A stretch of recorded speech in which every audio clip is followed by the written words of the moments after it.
Buenas tardes y bienvenidos al Centro San Hipólito, ya en la recta final de este curso repleto de actividades. La conferencia de hoy tiene por título De la omnipotencia a la misericordia, imágenes de Dios. Nos acompaña esta tarde Juan Antonio Estrada, a quien agradecemos una vez más su presencia entre nosotros en el Centro San Hipólito. Aunque no es la primera vez que Juan Antonio está con nosotros en el Centro San Hipólito, y muchos de ustedes lo conocen, permítanme una breve presentación. Juan Antonio es jesuita y catedrático de filosofía en la Universidad de Granada. Estudió en Innsbruck, donde obtuvo el título de maestro en teología, y después el doctorado en teología por la Gregoriana de Roma. Ha sido también profesor de la Facultad de Teología de Granada durante muchos años, y su actividad docente no se ha limitado solamente a Granada, sino que ha enseñado teología y filosofía en muchas universidades latinoamericanas: San Salvador, Nicaragua, Guatemala, México, Perú, Chile, Colombia, Argentina, Paraguay, etc. Creo que hay pocos lugares en Latinoamérica de habla hispana en la que él no haya enseñado. Tras muchos años dedicados a la tarea de enseñar, creo, si no me equivoco, que ayer fue su última clase oficial, digamos, hoy, en la Facultad de Filosofía de Granada. Aunque yo pienso que quien tiene la vocación docente sigue siendo profesor de por vida. Es miembro de la Asociación Española de Ciencias de la Religión y de la Asociación de Teólogos Juan 23. En el año 2013 obtuvo el doctorado honoris causa por la Universidad Iberoamericana de México. En este año jubilar en el que el Papa nos ha invitado a contemplar y a reflexionar sobre el misterio de la misericordia, estoy convencido que las palabras de Juan Antonio nos van a ayudar a profundizar, a adentrarnos en este misterio y también a profundizar en nuestra visión de Dios y del ser humano.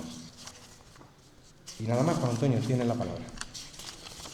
Muy bien, buenas tardes a todos, ya casi noche, pero tardes.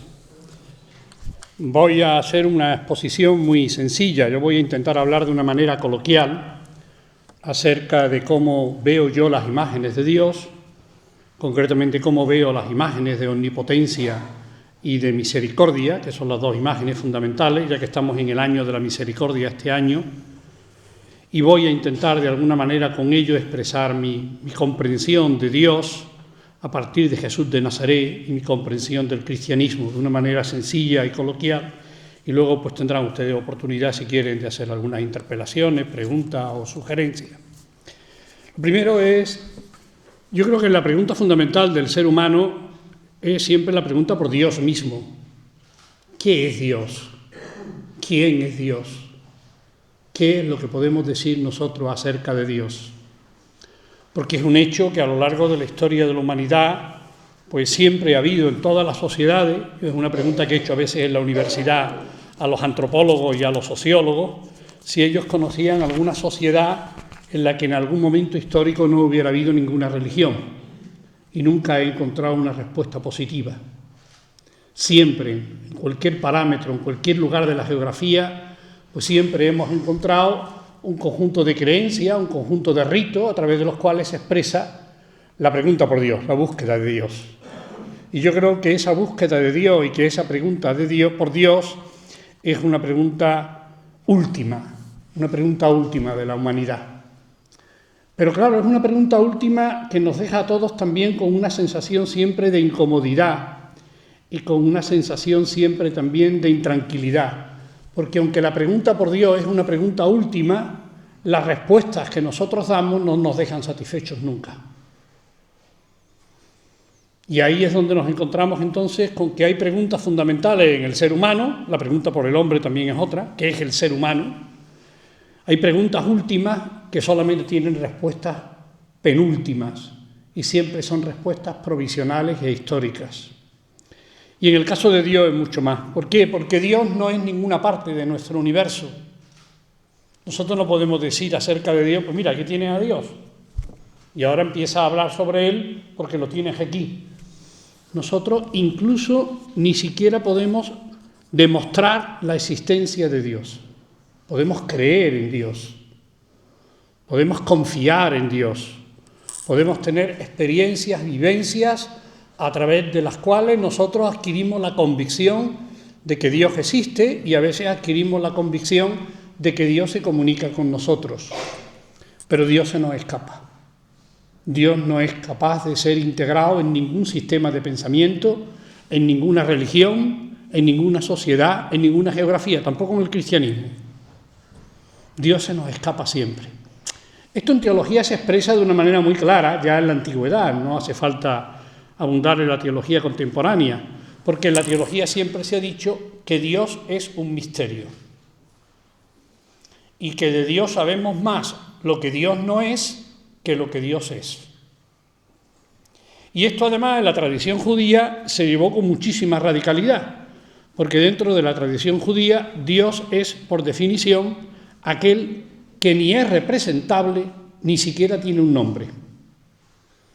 En realidad el nombre de Yahvé, que nosotros utilizamos coloquialmente, son 4 consonantes. Nosotros le ponemos las vocales, pero son 4 consonantes. Hay que ponerle vocales porque si no, no podemos expresarlo. Pero el tetagrama, como se llama, el tetagrama judío, lo que viene a expresar precisamente es que a Dios no le cuadra ningún nombre que nosotros le demos. Que a Dios no le encaja ninguna imagen que nosotros podamos tener acerca de Él. Y que todo lo que nosotros digamos acerca de Él es lo que nosotros decimos acerca de Él. Pero hay que distinguir entre lo que Dios es en sí mismo y lo que nosotros decimos acerca de Dios. Esto que está, como digo, en la tradición judía, y que marca además uno de los elementos fundamentales de toda la concepción de Dios en lo que nosotros llamamos el Antiguo Testamento, la Biblia judía, se expresa diciendo que Dios es trascendente y que Dios es irrepresentable. Cualquier representación de Dios es un ídolo, porque cualquier representación de Dios lo que hacemos es confundir a Dios con la representación que tenemos de Él, y la representación que tenemos de Él no puede ser Dios. Porque si es Dios, no puede ser de ninguna de las maneras algo que nosotros creemos. Y nosotros creamos imágenes de Dios con nuestras manos, o con nuestras esculturas, o con nuestras pinturas, pero también creamos imágenes de Dios con nuestra mente y creamos imágenes de Dios con nuestras palabras. Por eso Dios es innombrable, Dios es irrepresentable. O podríamos decirlo de otra manera, Dios tiene 1000 nombres, porque todos los nombres se le quedan pequeños. Y al describir a Dios siempre nos quedamos pequeños porque nosotros no podemos abarcar lo que es Dios. Esto que ya está en la tradición judía tiene además un refrendo luego dentro de la tradición cristiana. Porque en la tradición cristiana, recuerden ustedes que ya en el mismo prólogo del Evangelio de San Juan, yo digo siempre que el prólogo del Evangelio de San Juan es el Génesis cristiano, es la manera de interpretar el Génesis del Antiguo Testamento por parte del evangelista San Juan, y en el Génesis cristiano se nos dice: a Dios no lo conoce nadie, solo aquel al que el Hijo se lo quiera revelar. Son 2 afirmaciones muy tajantes. A Dios no lo conoce nadie, punto. Solamente podemos adquirir, y eso es lo que nos caracteriza a nosotros como cristianos, solamente podemos adquirir nosotros de alguna manera una familiaridad con Dios cuando nos dejamos enseñar por Jesús de Nazaret. Porque nosotros seguimos afirmando que a Dios no lo conoce nadie y que Dios es irrepresentable, pero nosotros al mismo tiempo decimos que Jesús de Nazaret es la palabra encarnada de Dios. Que Jesús de Nazaret es un hombre al que nosotros afirmamos que siendo hijo del hombre es también hijo de Dios. Por tanto, con Dios lo primero que nos encontramos es el no saber.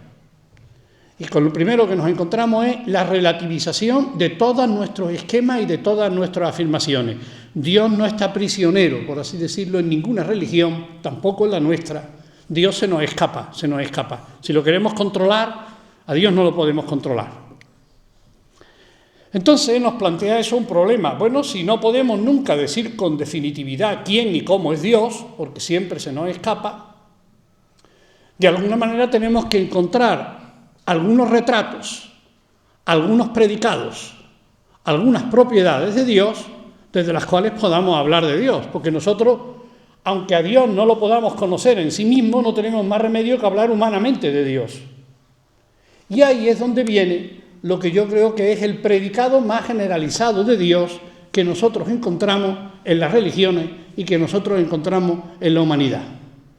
Yo lo expreso de una manera muy sencilla. Si saliéramos ahora a la calle con un micro y nos pusiéramos a preguntarle a la gente, ¿usted cree en Dios? Si dicen que sí, ¿cuál es el predicado de Dios? ¿Qué es lo más importante de Dios? Pues yo creo que un tanto por ciento elevadísimo diría que Dios es omnipotente. Y si nosotros nos ponemos a escuchar lo que se nos dice en las lecturas de los domingos y en la lectura de las Eucaristías de cada día y lo que encontramos en toda la liturgia de la Iglesia cristiana, es frecuentísimo que empecemos todas las oraciones diciendo Dios omnipotente y eterno, y ahora ya empezamos con la petición. Dios es el omnipotente. Claro, ya ahí hemos encontrado un predicado que probablemente todo el mundo lo asume, que probablemente todo el mundo lo acepta, porque evidentemente el predicado es lo que mejor encaja con las ideas de Dios que tenemos los seres humanos. Y los seres humanos, las ideas de Dios que tenemos es que Dios es el creador del universo, que Dios es el Señor de la historia, que Dios es providente, que Dios es el Señor, con mayúscula. Como se nos dice en la tradición judía, Dios es el Altísimo. Aquí tenemos de nuevo los símbolos cristianos. Miramos al cielo y entonces Dios es el que está en el cielo, arriba. Y ya la misma idea de que Dios está en el cielo, de que Dios está arriba, de que Dios es el Altísimo, genera en nosotros un sentimiento de que Dios es grande y de que nosotros somos pequeños. Y de que nuestra relación con Dios inevitablemente es una relación que está marcada por la asimetría. Dios es grande, Dios es santo, Dios es bueno, Dios es omnipotente, Dios es providente, y ahora nosotros empezamos a montar nuestra propia dinámica en confrontación con Dios y decimos que nosotros somos pequeños, que nosotros somos criaturas, que nosotros no somos santos, que nosotros no somos potentes, que nosotros estamos marcando siempre una relación con Dios que yo creo que está de alguna manera en la experiencia natural de la humanidad, en la que el carácter de potencia, de poder, es el elemento fundamental desde el cual nosotros comprendemos a Dios. Dios es el poder. Y claro, como Dios es el poder, pues lo que buscamos es relacionarnos bien con el poder, porque el poder es peligroso. El poder es peligroso. Y cuando nosotros nos relacionamos con un ser que tiene mucho poder, pues tenemos que intentar ganarnos, por así decirlo, la benevolencia de ese ser, que es poderoso, y de alguna manera intentar llevarnos bien con él, porque si es poderoso, Dios puede castigarnos. Y si es poderoso, Dios puede hacernos daño. Por eso la relación que el ser humano tiene con Dios desde una perspectiva natural, y eso se ha estudiado mucho en la fenomenología, la filosofía que estudia las religiones, es que Dios es fascinante, nos atrae, sentimos la atracción de Dios, y al mismo tiempo Dios es tremendo y genera en nosotros terror, genera en nosotros miedo, genera en nosotros una sensación de inseguridad. Esto lo encontramos siempre en todas las tradiciones. De alguna manera Dios es alguien tan grande para nosotros que nos sentimos muchas veces en una ambigüedad ante Dios. Por eso a veces es tan difícil amar a Dios, porque resulta relativamente fácil amar a un ser con el cual nosotros tenemos una cierta comunión y una cierta igualdad. Pero un ser que es tan desigual de nosotros genera en nosotros siempre un sentimiento de ambigüedad, porque si Dios es poderoso, Dios castiga a los malos y a los buenos si se descuidan, porque eso es parte del mensaje que nosotros encontramos, afortunada y desgraciadamente, en las religiones, que Dios es muy peligroso y que si nosotros nos comportamos mal con Dios, pues Dios puede pedirnos cuenta. Esto, que es una dinámica que yo creo que de alguna manera está en todas las religiones, sobre todo en las religiones personales, no estoy refiriéndome ahora tanto al budismo y a las religiones orientales, que son religiones no personalistas, sino que son religiones cosmocéntricas, que parten del cosmos y que tienden a un cierto panteísmo. A Dios lo encontramos en la naturaleza, a Dios lo encontramos en el cosmos, a Dios lo encontramos, pero las religiones personalistas, como son las religiones cristianas, el Islam, el judaísmo y el cristianismo son las tres más importantes, pues realmente sí, Dios es el poderoso. Dios es el poderoso. Y como Dios es el poderoso, tenemos que relacionarnos con un ser poderoso. Y tenemos que ganarnos a ese ser poderoso. Recuerden ustedes, por lo menos muchos de los que estamos aquí, los que estudiamos con el Astete y el Ripalda, ¿qué es la oración? Elevar el corazón a Dios y pedirle mercedes. Como es poderoso, Vamos a pedirle que nos bendiga, y que nos bendiga es que nos vaya bien en la vida, que tengamos buena salud, que nos toque la lotería, que no le pasa nada a nuestros seres queridos ni a nosotros mismos, que nos vaya bien. En definitiva, siempre lo que estamos buscando es un Dios que es un Dios poderoso y que es un Dios superior con el cual nosotros podemos relacionarnos y con el cual, si nos llevamos bien, pues tenemos ciertas expectativas y cierta seguridad de que eso nos va a favorecer en la vida y de que nos van a ir bien las cosas. Claro, el problema siempre está en que cuando nosotros hablamos humanamente de Dios, no nos queda más remedio que utilizar nuestros conceptos humanos y los contenidos que nosotros damos a esos conceptos humanos. Y claro, el concepto de poder es un concepto que tiene un gran peso en nuestra vida. El poder es algo con el cual nosotros estamos muy marcados. Y entonces es inevitable que nosotros proyectemos las imágenes de poder que nosotros tenemos en la vida sobre Dios mismo. En realidad, fíjense ustedes que el cristianismo y en general todas las religiones bíblicas, los tres monoteísmos, de alguna manera parten de la idea que está por otro lado en el Génesis y que está por otro lado en la tradición del Antiguo Testamento, de que el hombre es imagen y semejanza de Dios. Pero claro, si el hombre es imagen y semejanza de Dios, no tenemos más remedio que hablar de Dios humanamente. Y cuando hablamos de Dios humanamente, utilizamos el contenido de las palabras humanas con las cuales nosotros abordamos el poder y con las cuales nosotros abordamos lo que nosotros creemos que es divino. Y eso es exactamente lo que hace Israel. Israel va teniendo una experiencia a través de la cual se le va manifestando el poder de Dios. Y ese poder de Dios va a llevar a que Israel proyecte en Dios todas las imágenes de poder que se encuentran en su propia experiencia histórica. Por eso, si el poder es lo propio de los reyes, pues se va a decir que Dios es un rey. Y de hecho, muchas de las representaciones que nosotros tenemos de Dios son el Pantocrátor. En el caso del Dios cristiano, pues siempre intentando dejar lugar a la Trinidad, pero siempre es el Dios grande, siempre es el Dios creador, siempre es el Dios que está arriba, siempre es el Dios del poder. Dios es el Pantocrátor. Y ese Pantocrátor es aquel con el que Israel entra en una relación que es la que lleva a Israel a adquirir la convicción, porque es una convicción que va adquiriendo en su experiencia religiosa, de que el Dios de la humanidad, el Dios Pantocrátor, es un Dios que ha hecho una alianza con Israel. Se podría decir que la imagen de Dios que tiene el pueblo judío es la de un Dios omnipotente, que es Señor de la historia y que es el Creador, las dos cosas, y que además ha hecho una alianza con el pueblo judío. Y esa alianza con el pueblo judío está marcada por una serie de hitos en la historia de Israel que están todos ellos interpretados desde la relación con Dios. La salida de Egipto, en la que se siente y se habla de un pueblo esclavizado que de alguna manera va a ser salvado por Dios y que va a generar la salida de Egipto, que es el imperio de la época, luego va a ser el imperio romano, pero en la época del Antiguo Testamento Egipto es el gran imperio, por así decirlo, de referencia, luego vendrán otros, el imperio de Babilonia, el imperio persa, pero inicialmente Egipto, el gran país. Dios escoge a un pueblo pequeño, un pueblo paria, un pueblo esclavo, lo libera de Egipto, luego lo acompaña en el desierto, 40 años en el desierto, esa es la historiografía israelita.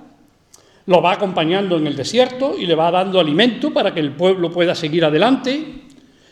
Dios se le manifiesta, de nuevo es una manifestación grandiosa en el monte Sinaí, y entonces nos encontramos de nuevo un espectáculo de la grandeza de Dios, y que la grandeza de Dios se transmite precisamente en darle una ley, la ley de Dios, y esa ley de Dios es la que va a marcar el destino del pueblo judío.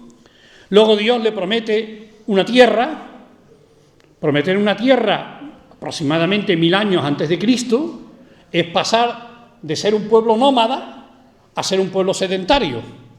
Y pasar de ser un pueblo nómada a ser un pueblo sedentario, porque ya se tiene una tierra, es vivir de la gran revolución que ocurrió hace varios miles de años y de la cual hemos estado viviendo prácticamente hasta el siglo pasado, o si no apuran ustedes, hasta el siglo XIX, que es la agricultura.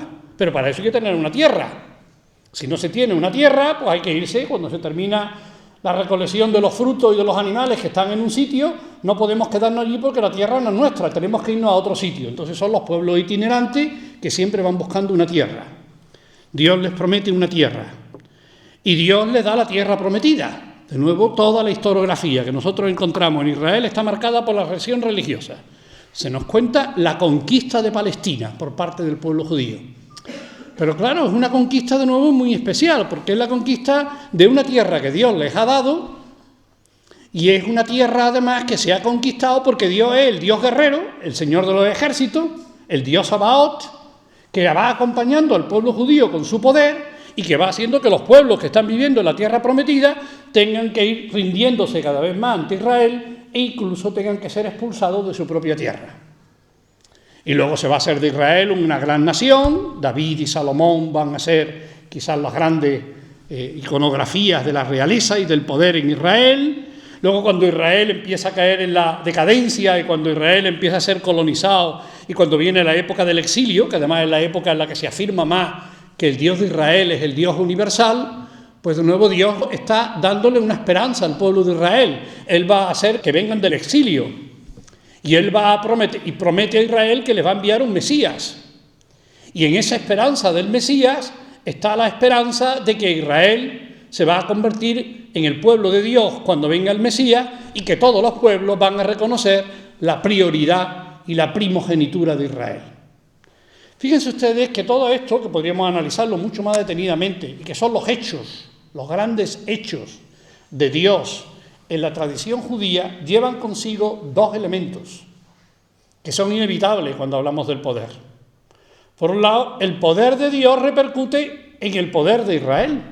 Claro, en el poder de Israel, porque Israel es el pueblo bendecido por Dios, y porque Israel es el pueblo al que se le dan las tablas de la ley, y porque Israel es aquel al que se le promete el Mesías, y porque Israel además, en la proyección que vive Israel del futuro, cuando venga el Mesías y comience la etapa mesiánica, va a ser también la etapa del triunfo de Israel. Los pueblos van a ir a Jerusalén, y Jerusalén es el centro, por así decirlo, de la humanidad, en la cual se va a consumar la alianza de Dios con la humanidad a través de Israel.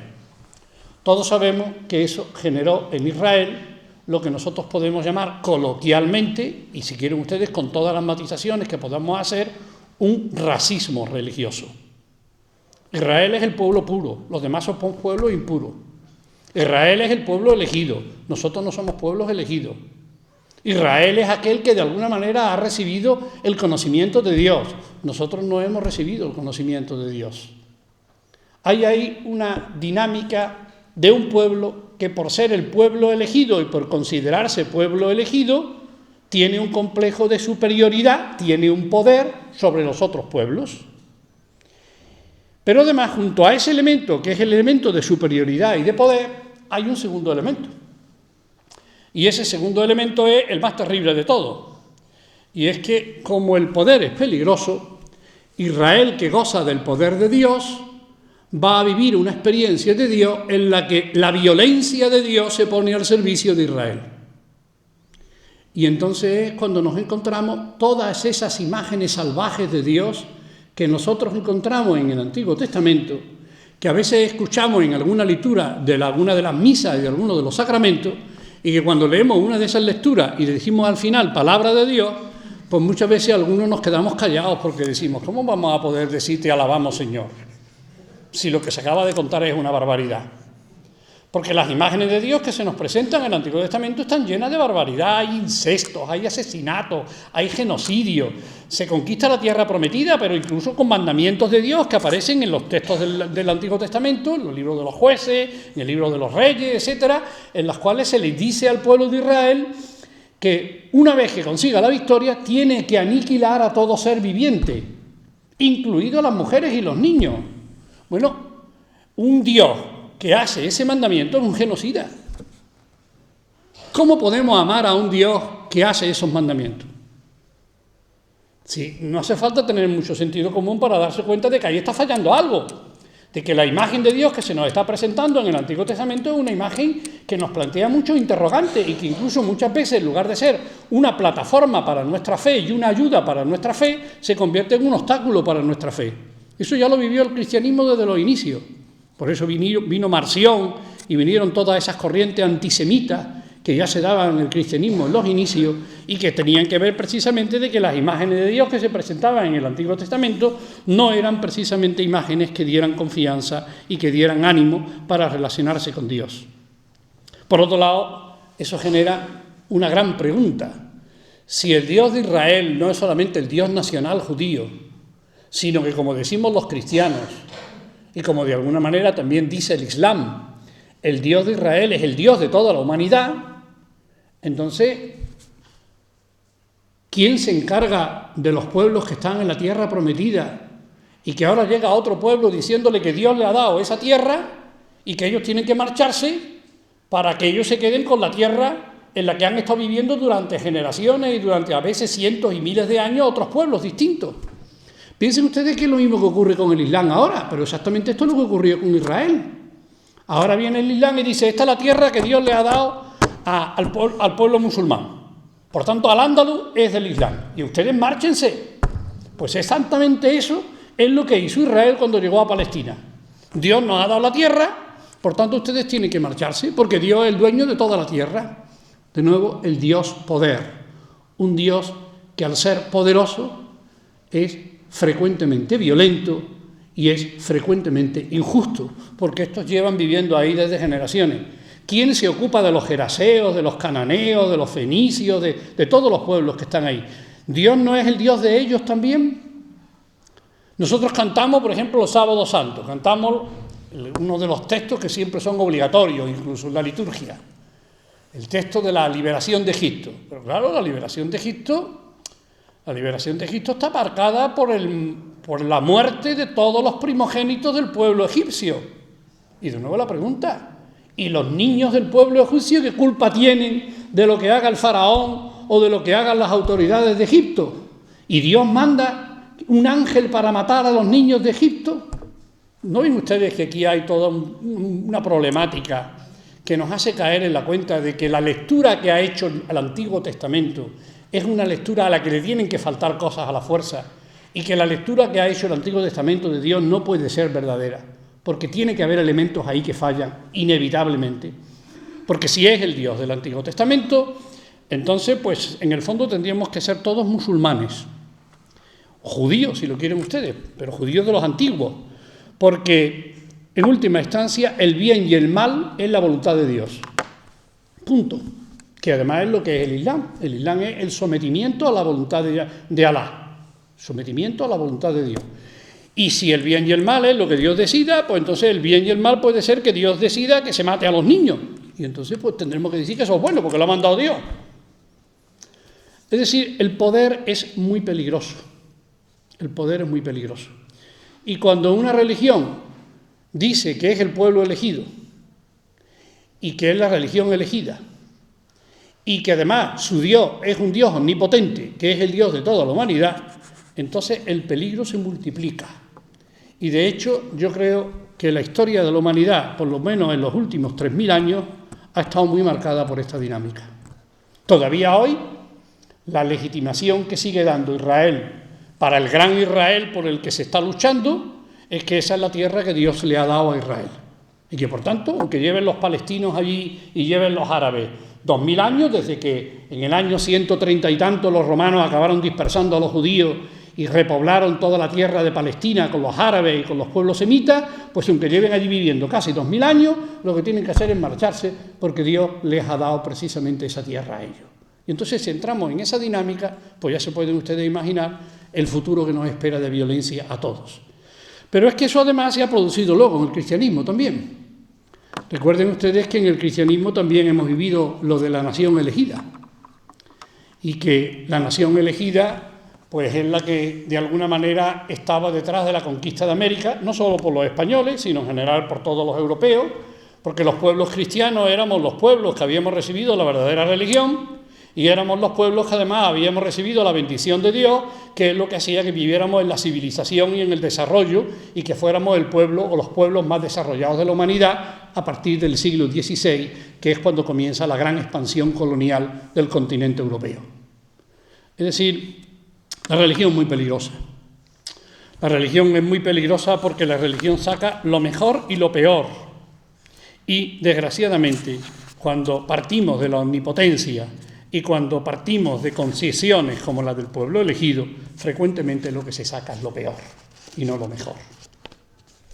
Esta dinámica, que es una dinámica, como digo, que ha marcado a la tradición del Antiguo Testamento y que sigue de alguna manera marcando nuestras tradiciones actuales y que hace que en realidad la relación con Dios siempre sea una relación muy ambigua, porque es inevitable que un Dios que nosotros lo planteamos con estos caracteres genere en nosotros un sentimiento de miedo y un sentimiento de rechazo. Todavía me acuerdo de expresiones, incluso en ejercicios espirituales, cuando yo era un niño, y yo no estudié con los jesuitas, pero da igual, también se daba en los colegios de los jesuitas, y era lo que se llamaba la pastoral del terror. Y la pastoral del terror, pues era muy sencilla. Una persona que ha sido buena toda su vida y se ha portado muy bien toda su vida, pero la última noche tuvo un mal pensamiento, condenado por toda la eternidad. Y ese Dios es bueno. Y a ese Dios podemos nosotros llamarle Padre. Y con ese Dios podemos nosotros relacionarnos con confianza y con cercanía. De nuevo, estas ideas que han calado profundamente, las procesiones de Semana Santa tienen mucho que ver con eso. Fueron las cofradías penitenciales que comenzaron fundamentalmente en el siglo XIV y que eran precisamente hacer penitencia pública por los pecados, porque las enfermedades, la peste, las guerras, etcétera, todo eso eran castigos de Dios por los pecados, siguiendo la dinámica que nos encontramos en el Antiguo Testamento. Dios castiga al pueblo de Israel, y si entonces el pueblo de Israel ha perdido la independencia, es porque ha pecado contra Dios y Dios le ha castigado. Con lo cual, de nuevo, ¿qué lugar hay aquí para otra cosa que no sea el miedo? Hay que llevarse bien con Dios, porque Dios es muy peligroso. Yo creo que esta dinámica se rompe de una manera global, de una manera absoluta, cuando nosotros nos encontramos, sobre todo, con lo que yo creo que constituye el elemento más específico de la tradición cristiana. Y el elemento más específico de la tradición cristiana es que Dios se nos revela y que la gran revelación de Dios está precisamente donde nosotros nunca jamás lo hubiéramos buscado, que es en el crucificado, en la cruz. Nosotros ya nos hemos acostumbrado a la cruz.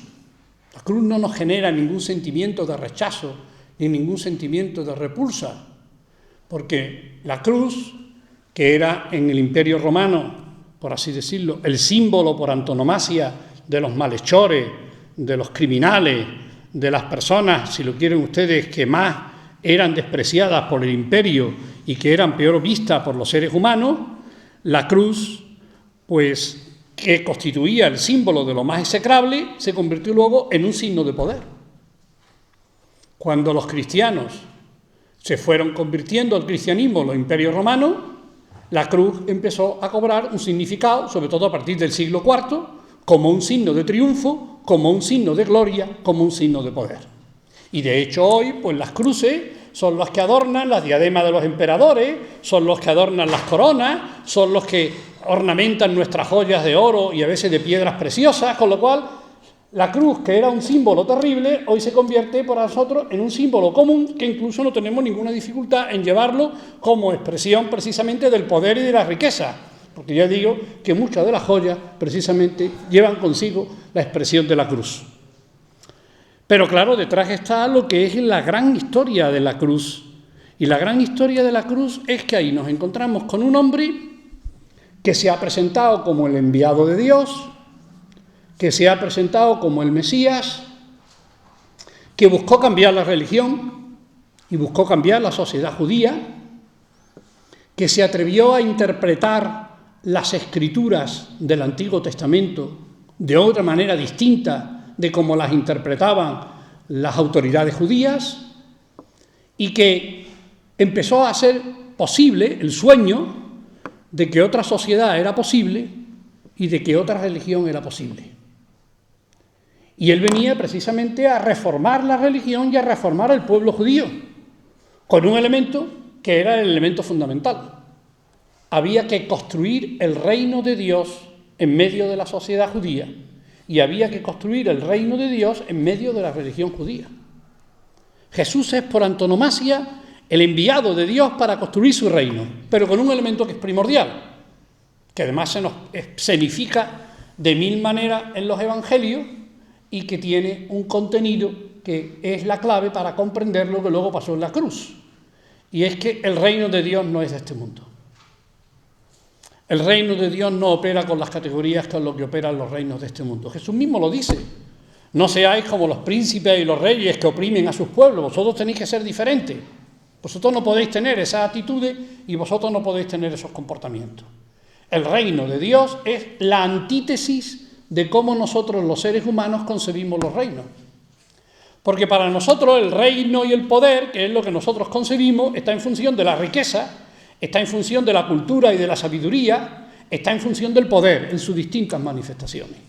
Y entonces para nosotros en el reino lo normal es que los que tienen poder estén arriba y que sean los que manden, y los que no tienen el poder estemos abajo y de alguna manera soportemos a los que están arriba. Esa es la manera que nosotros tenemos de entender los reinos y de la que nosotros tenemos de entender la sociedad. Y así construimos nuestras sociedades. En nuestra sociedad los que están arriba pues son aquellos que tienen más, o tienen más dinero, o tienen más cultura, o tienen más capacidades, o tienen más influencia, o tienen más prestigio, o tienen más cuento, me da igual, pero tienen algo, tienen más, son los que tienen más. Jesús de Nazaret viene a decirnos algo que revoluciona la religión, que revoluciona el concepto de Dios y que revoluciona la humanidad. Y es que Dios se hace presente en la humanidad, pero que el lugar predilecto por Dios para hacerse presente son los pobres, los enfermos, las víctimas, los que sufren por cualquier motivo, por motivos corporales o por motivos espirituales.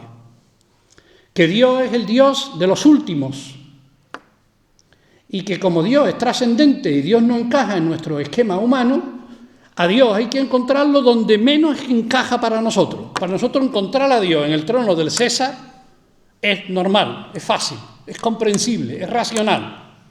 Para nosotros hubiera sido perfectamente comprensible que Dios se hubiera hecho hombre y se hubiera encarnado en el trono del César. Pero que Dios se encarne y se haga hombre en las mujeres y en los varones y en los niños más despreciados y más castigados por la vida y con menos posibilidades en la vida, y que esos sean los predilectos de Dios y que esos sean los testigos de Dios y que esos sean los primeros para Dios, eso nos tiene que cambiar todas las categorías humanas. Por eso, en realidad el mensaje de Jesús es que es un revulsivo, claro, ¿cómo no va a ser un revulsivo?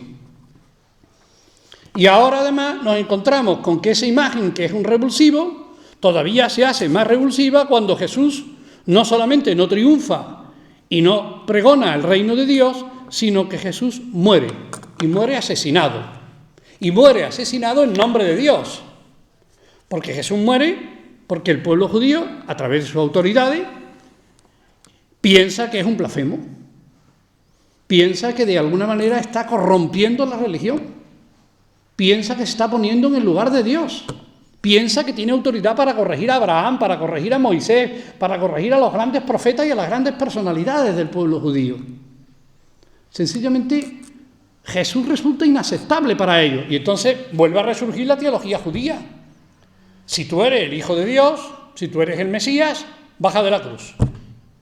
Que es la tentación que se presenta al comienzo de los evangelios, en el capítulo 4 del Evangelio de Lucas, en el capítulo 4 del Evangelio de Mateo y en el principio del Evangelio de Marcos, las tentaciones de Jesús. Tírate desde lo alto del templo y todo el pueblo te aclama y te reconoce como el Hijo de Dios. Baja de la cruz y nosotros te aclamamos como Hijo de Dios. Y ahí nos encontramos con algo que nos rompe los esquemas. Dios no ha protegido a Jesús. Dios no ha protegido a su enviado. Dios no ha protegido de alguna manera a aquellos a los que Él mismo ha enviado. Entonces, ¿qué poder tiene este Dios? Porque el Dios de Jesús es un Dios que no tiene poder, ni siquiera tiene poder para salvarlo a Él. ¿Cómo va a salvar a los demás? Aquí hay que cambiar las categorías. Las categorías de poder aquí no funcionan. Si nosotros lo que buscamos es un Dios que nos eche una mano para que en la vida nos vaya mejor que a los que no tienen Dios, no lo busquemos en el Dios de Jesús de Nazaret, porque ese no arregla las situaciones. Al contrario, te mete más en las situaciones y te está pidiendo además que te solidarice y que viva la fraternidad con los que se encuentran más machacados. Luego no busques ahí a alguien que te vaya a subir en las cumbres del poder. En las cumbres del poder no te va a subir. No hay legiones de ángeles para salvar a Jesús. Es el final de la teología del poder. Hay una gran disputa en la que yo no puedo entrar ahora, que hubo en el siglo XVI, y que en eso además estaba muy marcada en Lutero, que es la disputa entre lo que Lutero llamaba teología crucis, la teología de la cruz, y la teología gloriae, que era la teología de la gloria. Y lo que él decía, y en eso a Lutero no le faltaba razón, otra cosa es que también él cayó en el Dios del Antiguo Testamento, pero en eso lo que decía Lutero es que la escolástica se quedaba en la teología de la gloria y no se abría la teología de la cruz, y que la teología de la cruz tendría que cambiar nuestra manera de entender a Dios, nuestra manera de entender la religión y nuestra manera de entender la relación con Dios. Lo que nosotros nos encontramos en la cruz es algo sorprendente, porque nos encontramos la impotencia del enviado de Dios, y aquí no se puede recurrir a la teología del Antiguo Testamento diciendo, bueno, Dios castiga los pecados del pueblo. Luego, si Dios ha permitido que el pueblo de Israel perdiera la independencia es porque Dios lo ha castigado.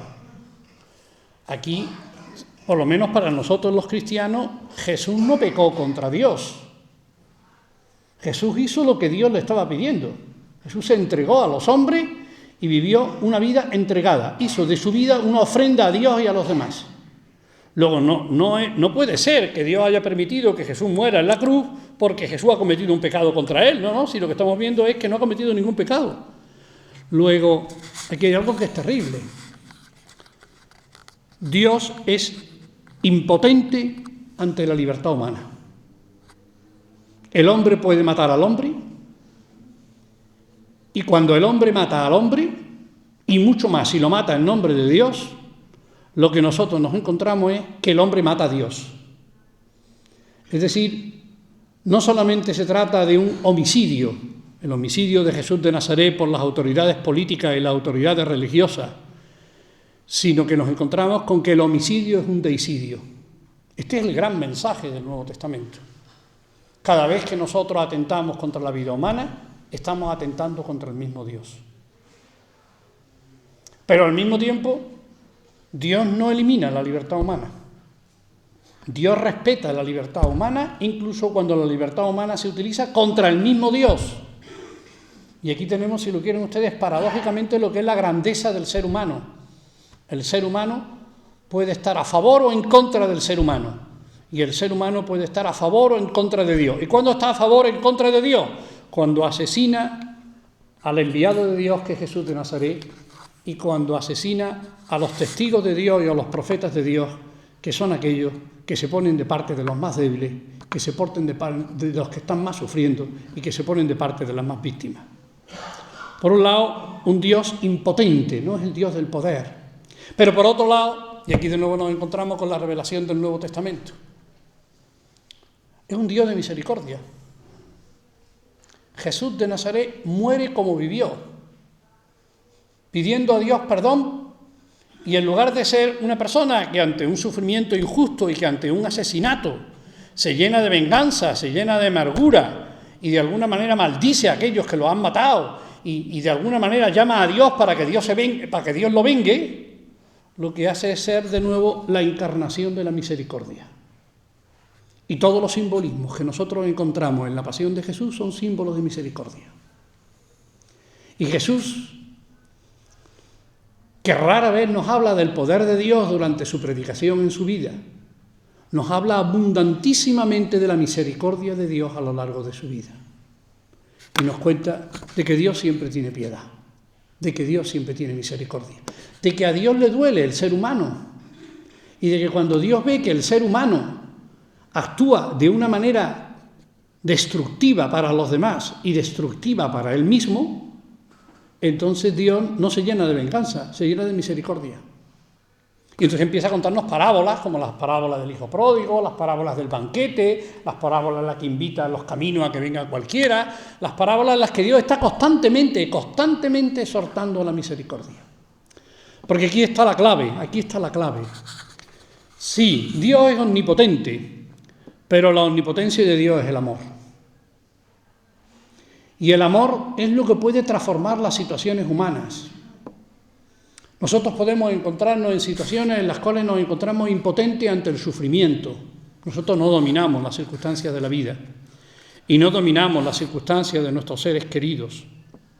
Nosotros nos encontramos muchas veces impotentes cuando a las personas a las que queremos pues les viene una enfermedad, les viene una ruina, les viene un desprestigio, les viene lo que sea, una negatividad. Y a veces no podemos hacer nada, no podemos hacer nada. Nosotros, como yo digo a veces coloquialmente, nosotros no somos el buen Dios, no podemos hacer más. ¿Qué es lo que podemos hacer cuando nos encontramos con un sufrimiento ante el cual somos impotentes? Porque el ser humano es impotente muchas veces. Pues lo único que podemos hacer es querer. A veces lo único que podemos hacer con un ser querido que está pasándolo mal es apretarle la mano, es darle un beso, es estar al lado suyo, es decirle que nosotros también sufrimos. Sencillamente podemos vivir una dinámica, que es la dinámica que genera el amor.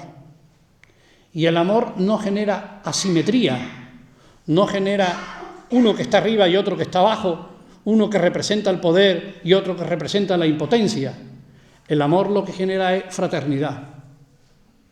Y cuando el que está arriba, por amor, se abaja, Jesús de Nazaret, entonces es cuando es más grande a los ojos de Dios y entonces es cuando es más grande también a los ojos de los seres humanos. Porque nosotros también nos sentimos tocados cuando vemos que una persona a la que se le ha hecho daño no solamente no devuelve el daño que se le ha hecho, sino que además hace bien a aquel que le ha hecho daño. Entonces hay algo que se remueve dentro de nosotros mismos. Porque nos damos cuenta que hay ahí una fuerza, que es la fuerza del amor, que es la fuerza de la misericordia, que es la fuerza de la bondad, que constituye el gran secreto de la vida. Y esta es la gran revelación del Nuevo Testamento. Dios es sobre todo y ante todo misericordia. Por tanto, la omnipotencia de Dios no puede estar nunca al margen de la misericordia.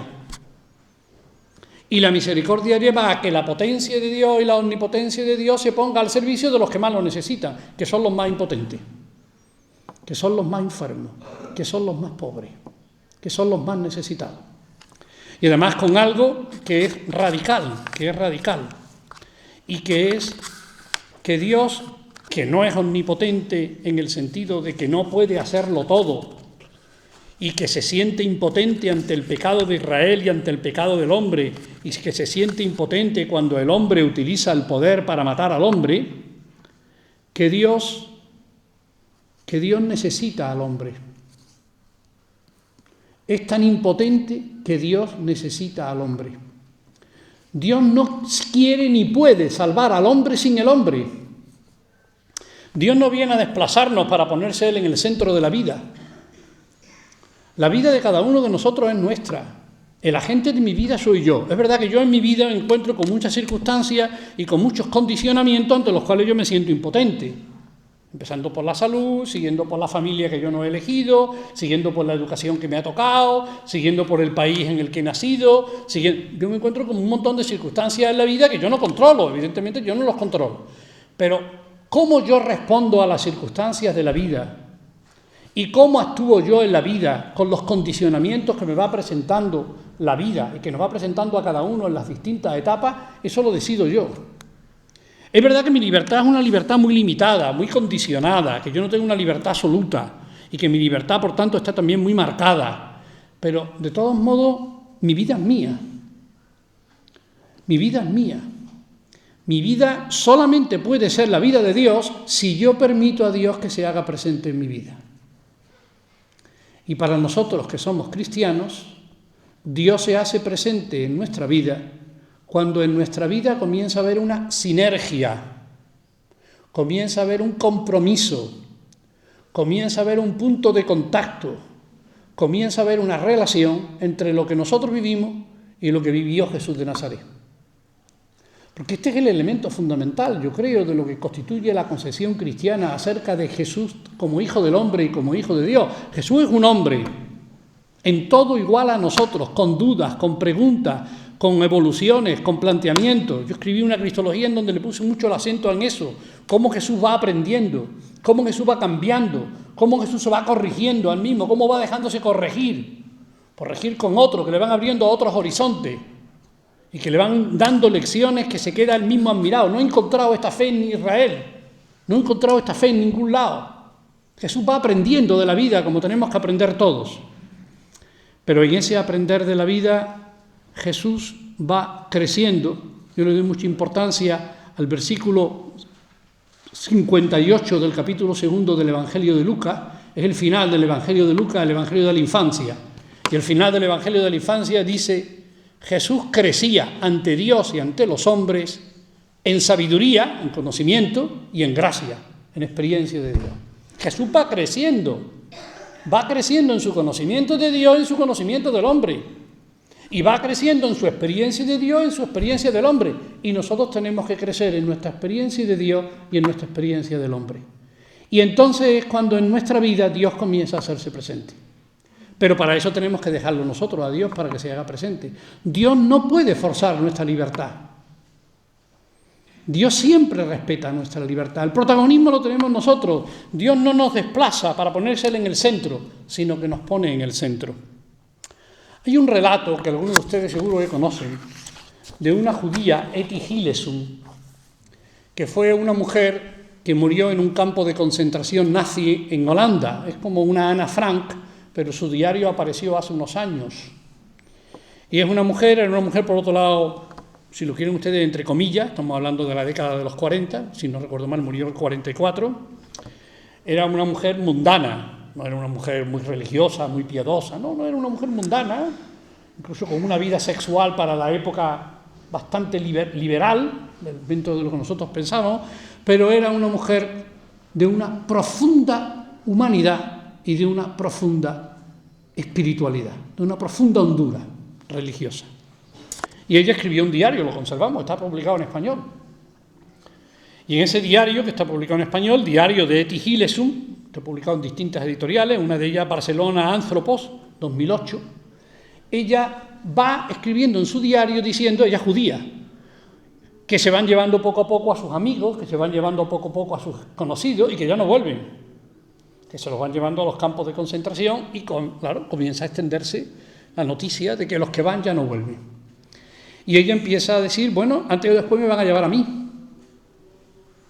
Y entonces ella escribe páginas directas a Dios. Ella es judía, al Dios judío. Pero páginas a Dios en las que ella tiene un eslogan que es fundamental. Tenemos que ayudar a Dios. Para que Dios se haga presente en esta situación de catástrofe. Para que Dios se haga presente cuando se están llevando a los demás. Para que Dios se haga presente cuando estoy viendo que se llevan a mi familia. Tenemos que ayudar a Dios. Leo 4 líneas de lo más expresivas. Te ayudaré, Dios mío, para que no me abandones, pero no puedo asegurarte nada por anticipado. Solo una cosa es para mí cada vez más evidente, que tú no puedes ayudarnos, que debemos ayudarte a ti, y que así nos ayudaremos a nosotros mismos. Es lo único que tiene importancia en estos tiempos. Dios mío, salvar un fragmento de ti en nosotros. Tal vez así podamos hacer algo por resucitarte en los corazones desolados de la gente. Sí, mi Señor, parece ser que tú tampoco puedes cambiar mucho las circunstancias. Parece que al fin y al cabo se impone la historia. Parece que lo que está ocurriendo pertenece a esta vida, pero nosotros sí podemos ayudarte para que tú te hagas presente en los demás. Yo creo que es una oración que responde además a la problemática más profunda que yo creo que hay en la problemática humana, que es la problemática del sufrimiento y la problemática del silencio y de la impotencia de Dios ante el sufrimiento humano. Ayudar a Dios a hacerse presente en el sufrimiento humano. ¿Y cómo nos ayudamos nosotros a Dios a hacerse presente en el sufrimiento humano? Como se hizo presente en el crucificado y como se hizo presente en la vida de Jesús. Desde la misericordia. Cuando nosotros nos convertimos a la misericordia de Dios y queremos expresarle a los demás la ternura de Dios, la misericordia de Dios, la bondad de Dios, entonces nosotros vivimos 2 procesos que son los procesos que marcan la vida de Jesús. Nos humanizamos y nos divinizamos. Porque la única manera que tenemos de divinizarnos es humanizándonos. Para ser santo hay que ser personas primero. La santidad no es una supraestructura que está encima de la humanidad. La santidad es vivir la humanidad hasta lo más hondo, y vivir la humanidad hasta lo más hondo con las actitudes de misericordia, de ternura, de bondad con las cuales lo vivió Jesús. Y por eso nosotros decimos que Jesús de Nazaret es la encarnación de Dios. Porque el Dios que se encarnó en la historia de Jesús, el Dios que se encarnó en el crucificado, el Dios que se hizo presente en la historia de Jesús, que hace que la historia de Jesús misma sea palabra de Dios, es el Dios que quiere encarnarse también en cada uno de nosotros. Pero necesita que lo ayudemos. Necesita que lo ayudemos. Las palabras geniales del San Juan de la Cruz de la tradición alemana. La tradición alemana, el San Juan de la Cruz de la tradición alemana es un místico, el maestro Eckhart, el famoso maestro Eckhart. El maestro Eckhart, que tuvo muchos problemas también con la Iglesia, porque precisamente él vivía mucho la presencia de Dios en su propia vida y la presencia de Dios en él mismo. Y él decía, en una de sus afirmaciones, en uno de sus sermones famosos, dicen que Dios no necesita nada porque es omnipotente. Entonces, ¿por qué tiene tanta hambre de Dios en mi propio corazón? ¿Por qué Dios me busca tanto? Yo creo que esto es la gran revelación del cristianismo. Lo que pasa es que yo creo que no somos capaces de asimilarlo. Que Dios es indigente de nosotros. Que Dios nos ha creado y que Dios nos quiere de tal manera que Dios pierde la cabeza ante el ser humano.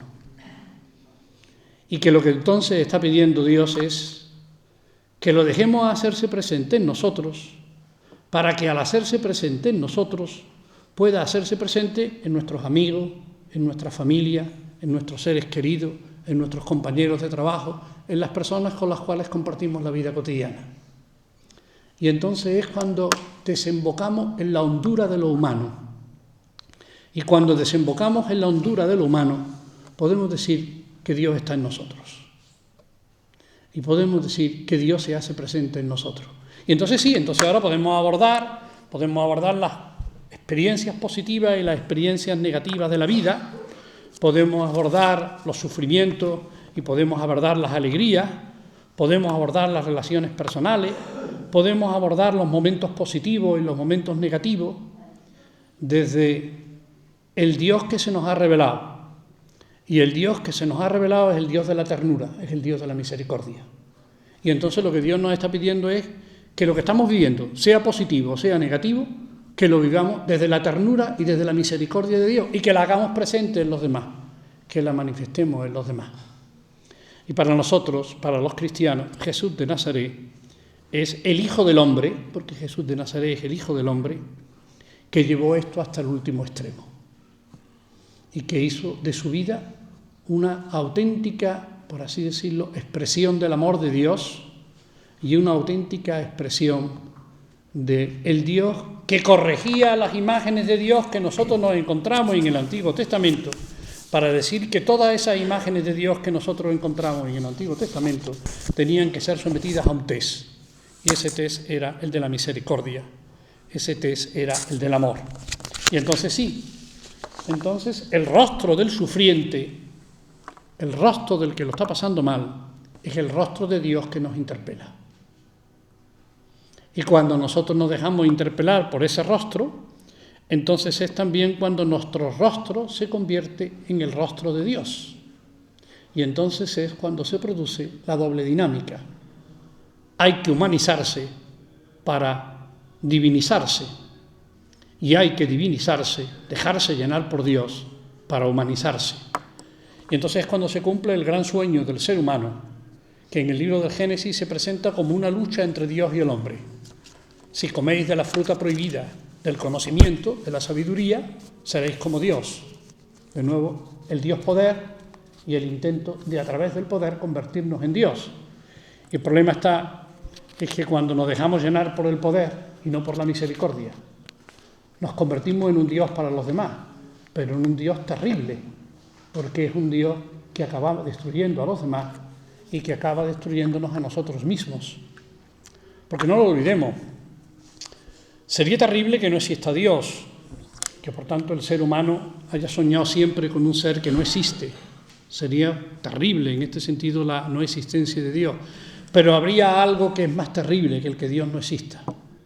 y es que Dios existiera y que Dios no fuera bueno, que Dios no fuera misericordioso. Eso es lo más terrible, porque entonces es cuando realmente no hay ninguna salida en la vida. Y sin embargo, el Dios del Nuevo Testamento, el Dios de los profetas en el Antiguo Testamento, porque lógicamente el Dios de la misericordia resplandece en todas las religiones. El mismo Buda, que es el iluminado, es aquel que siente misericordia por las criaturas, no solamente por los seres humanos, sino por todas las criaturas del cosmos y de la naturaleza. Y desde ahí entonces nosotros podemos afirmar: la fuerza que mueve al mundo no es el poder, la fuerza que mueve al mundo es el amor. Y eso es lo que hace de Jesús de Nazaret la palabra de Dios, la imagen de Dios, la encarnación de Dios. Y desde ahí es de donde los cristianos tenemos una suerte. Ya no tenemos que hablar simplemente de el Dios trascendente al que no conocemos ni podemos conocer y que por tanto no podemos reflejar. Ahora podemos hablar del Dios que se nos revela en Jesús, y a Jesús sí podemos hablarle humanamente, y sí podemos comprenderle humanamente, y sí podemos ponernos en su piel, porque es uno de los nuestros, porque es un hijo del hombre, al que nosotros confesamos como hijo de Dios, pero que sigue siendo un hermano de nuestra raza, sigue siendo un hijo del hombre, y seguimos reconociéndolo como uno de nosotros. Y ahí es donde nosotros tenemos el referente, y donde nosotros tenemos el espejo que nos acompaña a lo largo del camino de la vida, y donde nosotros podemos establecer una sinergia. Si hay una sinergia entre nuestra manera de afrontar los acontecimientos y la manera que tuvo Jesús de afrontar la vida, entonces podemos decir no solamente que somos discípulos de Jesús de Nazaret, sino podemos decir que nosotros sí hemos conocido al Dios de Jesús de Nazaret, y que ese Dios de Nazaret se ha revelado a cada uno de nosotros y se ha hecho presente en nuestras propias experiencias y se ha hecho presente en los acontecimientos de nuestra propia vida. Y entonces sí podemos vivir la vida con la confianza de que nosotros ya conocemos a Dios y de que nosotros ya tenemos experiencias de Dios. Como son menos 25, me comprometí para no abarcar más tiempo del que estaba previsto, llevo una hora hablando, pues ahora si quieren ustedes abrimos un espacio para que si quieren hacer algunas preguntas, algún comentario, alguna crítica, alguna sugerencia, pues puedan ustedes también compartir sus